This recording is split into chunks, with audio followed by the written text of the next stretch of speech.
The Sufi's book is not ink and letters, it is nothing but a heart white as snow. The fourth installment of the Restart program, presented to you, our dear and esteemed listeners, wherever you are in the world tuning in. I know that a great many of you listen to this program, and in just the past 3 episodes it has created its own special buzz on Facebook and various other social media platforms. However, there were a few other matters, other questions were asked. In the past 3 episodes of this program, we started with a poem from Rumi that speaks of the elephant, which is about religions. We got to 2 couplets. We explained those 2 couplets last week, and we will continue this way, couplet by couplet, until the true meaning of this poem becomes clear and we clarify the perspective that Rumi holds for you. Restart means to begin from the beginning.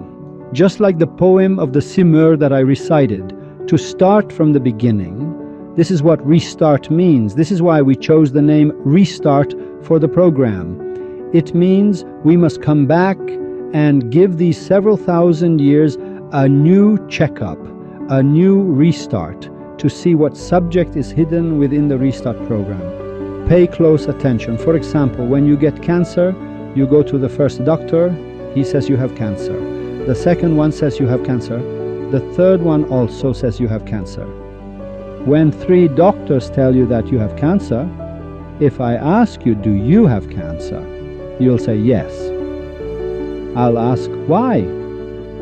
You'll refer to the words of 3 different doctors in 3 different locations and say, sir, all 3 told me I have cancer. Your belief that you have cancer will be 99% certain. Now, what if 5,000 great mystics throughout history in different countries, from ancient to modern times, from Plato and Galen to Goethe to Tagore to Hegel, and pay attention, Nietzsche and Maurice Maeterlinck, and I'll explain Hegel later. Nietzsche is a very important point that we must explain later. Then you come to Rumi and Attar, Khwaju Kermani, Sagir Isfahani, Nizami Ganjavi, Sheikh Karakani, and Shah Nimatullah Wali. All of them are telling you that you have spiritual cancer and you refuse to get it. It can't be that 5,000 doctors, physicians say you have cancer. 5,000 of them in at least 5,000 years, those that I have read, made direct references 2,000 to 3,000 years ago. Read the Gathas, go to the Vedas, go to the Hindus, wherever you go to the Manichaeans, go to the Mazdakites. It has nothing to do with Farsi speakers. The world's mystics have said that you have guides who are guiding you toward a religion that is not the right one. It's the war of 72 nations, and you have a spiritual cancer. And for this physical cancer that you've been tearing yourself to pieces over for 100 years, God willing, when you die, your spiritual cancer of several 100,000 years will torment you so much that you'll realize this physical cancer you've been crying about for 100 years is such a short time compared to the few million years we are supposed to live. Only mysticism and Sufism can solve spiritual cancer. Anyone else who claims, I'll solve your spiritual cancer, in Rumi's words, just flush them down the toilet, short and sweet. We have no other way. Meaning, when the name of the Spirit comes up, I'll say the last 2 couplets from Rumi because they relate to this program. He says, don't speak, so you may hear from the speakers of the breath that which has not come into language or expression. Don't speak, so you may hear from that sun that which has not come into books or sermons. Don't speak, so the Spirit, the Ruh, may breathe for you. Leave the familiar, get in Noah's Ark. We are explaining these 3 couplets for now. We didn't finish last week. So Rumi officially states, and Hafez and the others state, that you have a cancerous disease. And the interesting thing is, it's not just you. Your father has it too, Hosseini. It says you've adopted the religion of your father and mother, and this cancer just keeps coming. In mysticism, they say this cancer has been coming down since Adam until now. What is this cancer? So what is this Restart program trying to say? As I said, short and sweet, the Restart program explains the 73rd path to you, a new religion from the mystics, which the other 72 religions are trying their damnedest to keep hidden. My point is very simple. When we talk about mysticism, Irfan, and Sufism, It means billions of dollars right now as this program airs could go up in smoke. It makes no difference at all. When you understand Rumi, some people lose billions of dollars. When you understand Goethe, some people lose billions of dollars. You see, just so you understand, I mean some people, I don't care about them. My point is that all religions have a religious outlook, and all atheists have a scientific outlook, and both of these are just a small angle of mysticism, Irfan. But the point here is that, for example, suppose there are 400, 200, 160 sects in Islam. They all have mosques, they all have temples, they all have people. Money is being moved around everywhere. It's all about money. It's the same in Christianity, the same in Judaism, the same with Buddhism and Hinduism. You go to the left of the world, the right of the world, however much you circle the globe, you'll see for yourself that the conversation is about billions of dollars. That's why it's no big deal to hire 400 people to distort Rumi's words on the internet. Why wouldn't they? They have $50 billion in revenue. They'll spend $2 million to, for example, put out their own propagandists, to launch websites, to launch an Adyan News, Religions News website. Why not? Adyan News has 500 to 600 employees, and they all get paid, for example, $2,000 or $3,000 a month in our money in Iran. Go to Japan, go to Italy, go to France. It's the same everywhere. So the perspective of the Restart program is clear. It says, dear listener, the mystics do not accept the 72 religions of the world, but they respect them. They propose a path to you that they call the 73rd religion, and they want to save you from spiritual cancer. It's very simple. It's critiques and the path of the mystic. Last week, more than, say, 30 or 40 questions came in for the Restart program. For example, 1 or 2 people mentioned Mr. Rafipour, and we unfortunately spent our time watching 10 of his videos. The man understands nothing about mysticism, Irfan. He doesn't have 1/100th of the mystical literacy of, let me see, our dear Soros. At least with Soros, God bless his parents, he understands something. He knows something. He describes a certain atmosphere. When I said Soros understands nothing about Irfan, woe be unto Mr. Rafipour. Let me tell you one of his sentences. It's so ridiculous, so interesting. But the only difference between Mr. Rafipour and Mr. Soros is that Mr. Soros speaks from his own beliefs about 60 to 70%. Mr. Rafipour has precisely found the pressure points, and having understood them, he subverts them. For example, he says that what is in the heart of the ascetic, Zahed, if the believer or the mystic, Aref, knew it, he would die an infidel. And what is in the heart of the mystic, if the ascetic, Zahed, knew it. And he definitely wants to attribute this to Salman and Abu Dar. The sentence there is, what is in Salman's heart? If Abu Dar understood it, Abu Dar would die an infidel. He never stated the reverse, that what is in Abu Dar's heart? If Salman understood it, he would die an infidel. This, if P, then Q, is correct, but the converse is completely called into question. This means he doesn't understand the ranks and degrees of the perspective of the path, suluk, and mysticism, Irfan. Besides, the ascetic, Zahed, has nothing in his heart. He has nothing in his heart to talk to you about. When you say mystic, Aref, the believer belongs to the mystic. A momen means an Aref. A momen must be within Irfan. I will explain the door of faith for all religions, and they will certainly understand. But what does the ascetic Zahed have in his heart for Salman to understand or not? For the mystic to understand or not? For Sufism to understand or not? He has absolutely nothing in his heart unless you want to complicate the issue. No, there is nothing in the heart of the ascetic that the Momen, meaning the Aref, does not know. But there is something in the heart of the Aref that if the Zahed sees, because he is a fanatic, he will fuck up the whole system of Irfan. That is logical, but the reverse doesn't exist at all. Anyway, we shouldn't waste our time and yours talking about these things. We mentioned other names. Look, this program will go its own way. Anyone who listens to this program will surely understand what they should have understood in these past several thousand years. And if they aren't meant to understand, nothing can be done. This is the structure of this program. The body versus the soul, a teaching from Sadi. Let's get to our topic. Now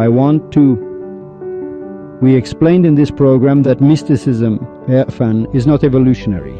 It does not evolve, meaning it is itself the end of evolution. There is no variation in it. But religion evolves, science evolves. Sadi's poem is very beautiful. He says, "The human body is noble through the soul of humanity. It is not this beautiful garment that is the sign of humanity." He says everything that scientists, engineers, all the doctors throughout history, all the engineers, all those who were literate, went to college, studied, everyone in the universe who has ever made an effort has done so for the garment of man, meaning the body, for this very flesh. Look, the engineer built a house for the body, built a car for the body. The doctor fixes your eye so you can have a better time, get a couple more kisses in life. The best chef cooked food for you to eat. The television came for the body, the radio came for the body, advertisements came for the body, the girl came for the body, the boy, from a romantic perspective, also came for the body. Anything in the universe that involves literacy and knowledge has not come for the soul, ruh. It is all for the body. Name one thing you think has come for your soul other than mysticism, Irfan. Irfan is only for the soul. It has nothing to do with the body. He says the human body is noble through the soul of humanity. Meaning the human body is worthless. The human body is not important at all. It's a piece of filth that goes under the dirt, says Sadi. If you see the human body as noble, it is noble because of the soul of humanity, because of the spirit of humanity. It is not this beautiful garment that is the sign of humanity. If a human is but eyes and a mouth and ears and a nose, then what is the difference between a portrait on the wall and a human being? I don't know. He explains very clearly what his perspective is. Now, here's the beautiful part. Eating, sleeping, anger and lust, turmoil, ignorance and darkness. The animal has no news of the world of humanity. He dismisses all 7 billion people in the world. He's saying all these 7 billion are animals, but they think they are human. Why? Because in them there is eating. Do you eat? Then you are an animal. There is sleep. Do you sleep? Then you are an animal. There is anger. You are an animal. There is lust. You are an animal. There is turmoil. Shoaib. You are an animal. There is ignorance and darkness. You are an animal. The animal has no news of the world of humanity when it doesn't understand humanity. Be a human in truth, otherwise it could be a bird that speaks the same words in the language of humanity. Your peak is that you are a parrot. You memorize words and repeat them. For instance, Hosseini's computer is full of Rumi, but Hosseini's computer will never have the consciousness to understand Rumi. Now suppose some preacher, some ascetic, Zahed, Mr. Rafipur, a preacher and ascetic, memorizes a few words and says them. He's just like this computer. He has nothing to express. A person has memorized a few of Rumi's couplets and reads them, shaking his head for himself. Mysticism is something to be seen. It's not about commotion and chatter. It's not something to be heard. Be a human in truth. Now he says, if this predatory nature dies from your essence, you will live for all of eternity in the spirit of humanity. He says this predatory nature, this eating and sleeping, and such that you have, if you can take it in your hands and suffocate it, crush it, then you will live for all of eternity in the spirit of humanity, says Saadi. This is the master of words, not some Friday prayer leader of some place, or a priest of some region, or a rabbi of some state. It's Saadi, listen, it's Saadi, Saadi. A human reaches a place where he sees nothing but God. So this means God is seeable. He officially says God can be seen. With what eye? You can't see with the eye in your head because you can't see anything outside the 4 dimensions of time and space. It's like the sound of an ant which you cannot hear. Your ear's frequency only hears up to certain frequencies. You can't hear the sound of an ant. If you heard it, you would die. You'd have to hear it with a device. He says, a human reaches a place where he sees nothing but God. Look to what extent is the station of humanity. See where a human goes.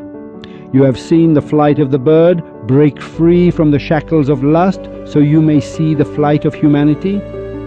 Here he's taking a jab. He's laughing. He's laughing at you and me. You have seen the flight of the bird. Break free from the shackles of lust, so you may see the flight of humanity. Come into mysticism and see what you see. You haven't seen anything. I did not state my virtue to give you advice. What a beautiful line this is. Sadi is confirming the very thing that I, at the beginning of the program 2 episodes ago, said. I haven't said anything of my own. Whatever the great mystics have said, I am repeating for you like a parrot. This is the exact confirmation and emphasis that Mr. Sadi places on Hosseini's sentence. He says, I did not state my virtue to give you advice. Don't think I've come to tell you some knowledge or that I want to tell you something of my own. From a human, I heard the statement of humanity.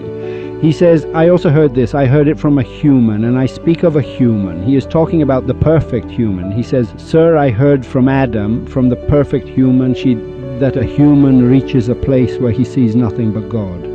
He beautifully repeats that perspective. The unasked question about all prophets. Okay, we want to define these 3 couplets. The perspective of whether expression helps mysticism.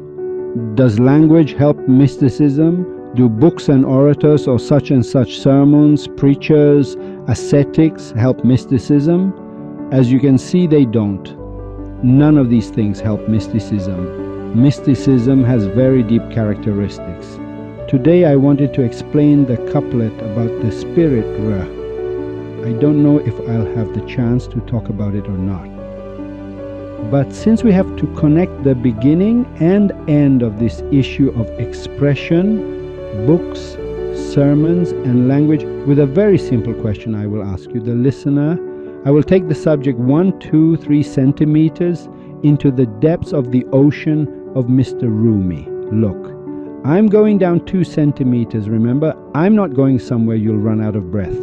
I'm taking you to a place where you can still lift your head up and breathe. Whenever you want, dear listener, you can bring your head out of the ocean and take a breath. I don't mind at all. I'll just see you in these 2 centimeters. I myself will bring my head up and down just like you. Don't be scared. We are all similar to each other. We are similar in perspective. Don't overthink it. I'm just like you. Whenever your head has a problem, pull it out from under the water. Pay close attention. He said religion from the perspective of mysticism is a different story. For you to understand what religion is, I have to give a small explanation. First, religion is like this little child who is born and first asks one, what is waters? What is this table? This is religion. Religion is a baby goat, a baby sheep, a baby giraffe that as soon as it's born, it stands right up. This is religion. A baby giraffe, without you helping it, without it having a guide, without having a thought, this is mysticism without understanding. It just falls out of its mother's womb and stands up. It takes 2-3 seconds, but it stands.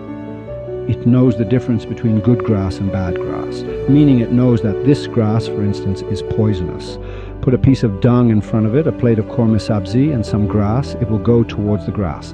It understands this. It's very simple. When a human reaches maturity, physical maturity, he also reaches spiritual maturity. Meaning questions arise for him, and those questions must be answered.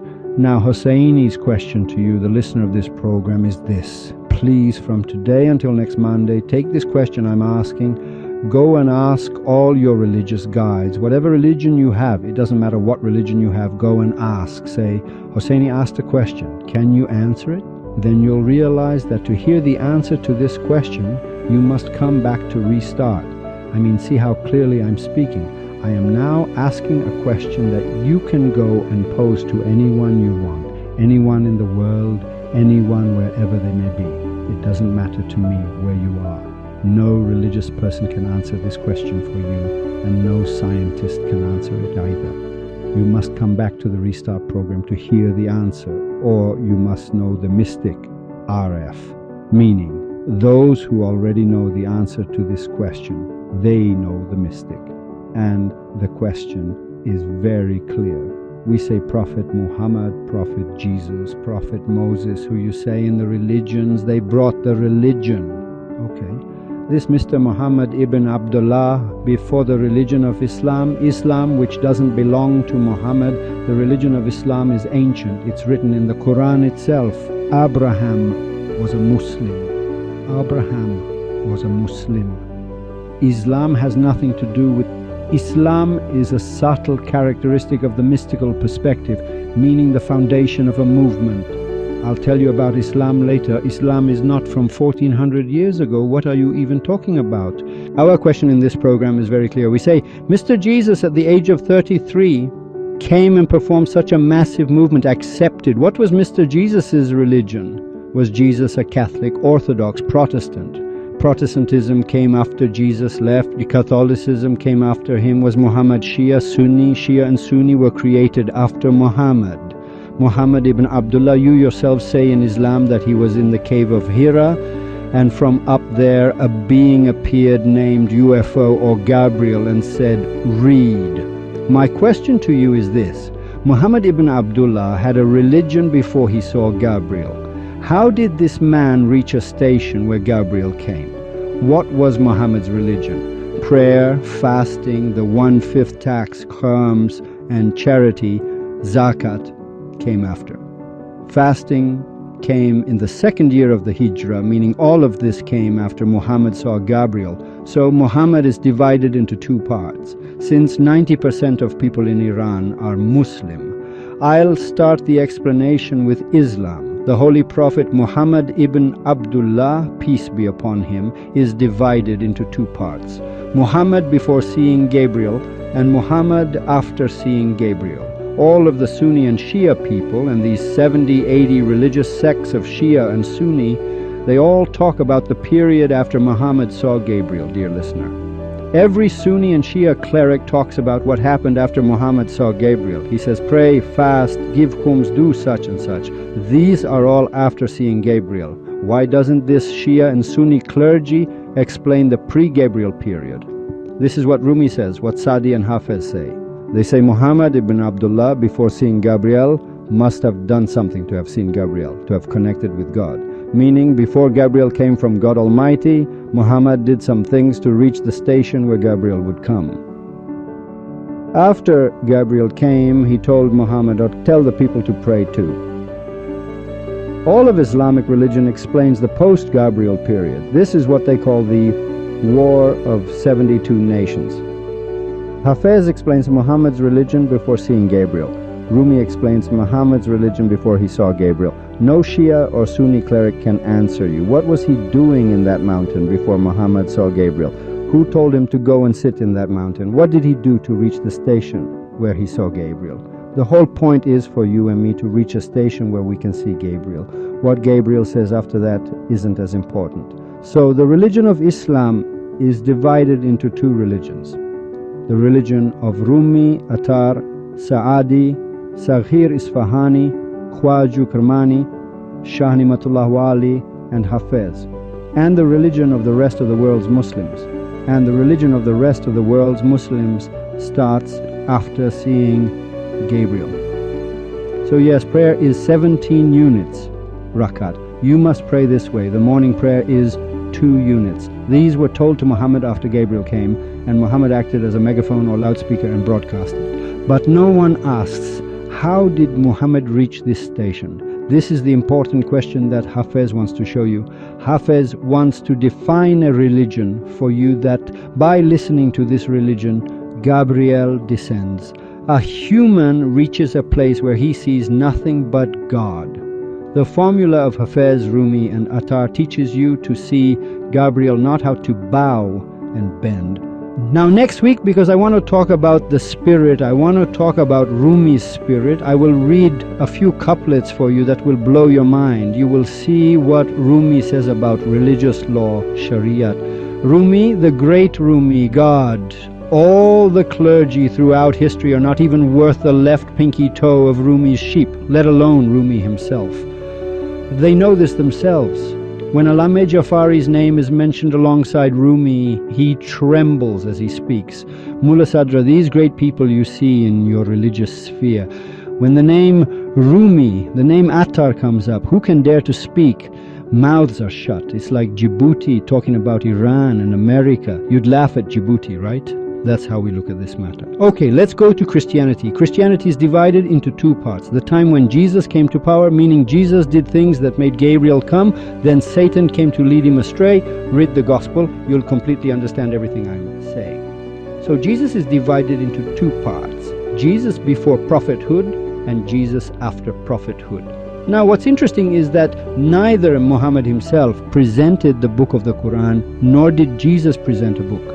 Their disciples wrote them. These themselves are important discussions we need to talk about, because Muhammad says, I am the Quran, not the book that I present.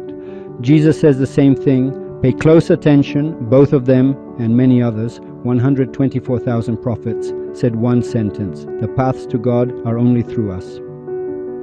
Shah Nimatullah Wali says this in a way too. Jesus says the path to God, you must pass only through me. Pay close attention.